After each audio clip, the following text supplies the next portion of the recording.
Après le Mali, Ibrahim Traoré met fin à la coopération militaire avec la France. Pour plus d'informations après le générique. Bienvenue sur la Ligue planétaire.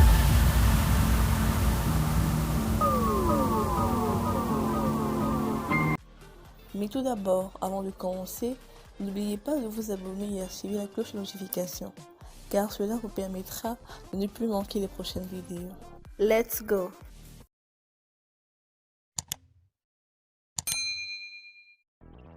La tension est montée d'un cran ces derniers mois entre Paris et Ouagadougou, où le nouveau pouvoir issu d'un nouveau coup d'État en septembre entend affirmer avec force sa souveraineté, diversifier ses partenaires, dans la lutte anti-djihadiste, longtemps menée avec l'aide de la France dont 400 forces spéciales sont stationnées dans le pays.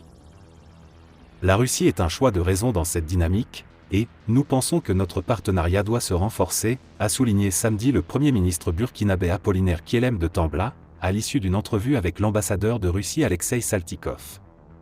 Début décembre, il avait fait une visite discrète à Moscou.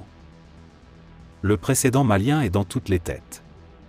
Après 9 ans de présence, les militaires français ont quitté le pays l'été dernier, poussés dehors par une junte hostile qui a fait appel à la sulfureuse société paramilitaire russe Wagner.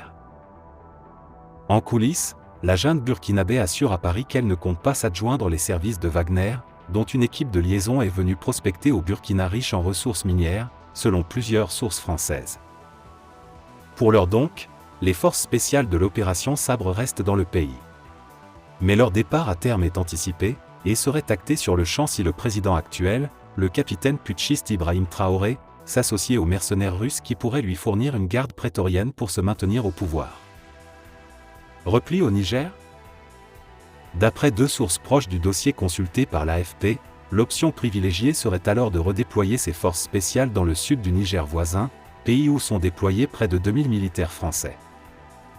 Pour certains experts, le départ des soldats français du Burkina semble de fait inéluctable, alors que la présence de l'ancienne puissance coloniale n'a pas permis d'enrayer la spirale de violence dans ce pays parmi les plus pauvres au monde.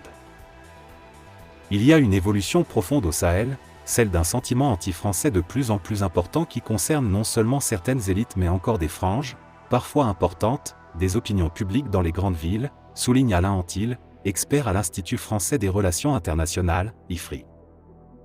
Si Paris explique que cette francophobie est fabriquée de toutes pièces par des ennemis géopolitiques, elle est en fait beaucoup plus profonde, observe-t-il.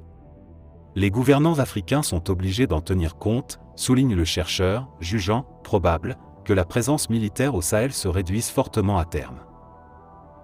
L'hypothèse d'un rapprochement entre Burkina et Russie émerge alors que les crispations se sont récemment multipliées entre Paris et Ouagadougou. En novembre, une manifestation a visé l'ambassade de France à Ouagadougou.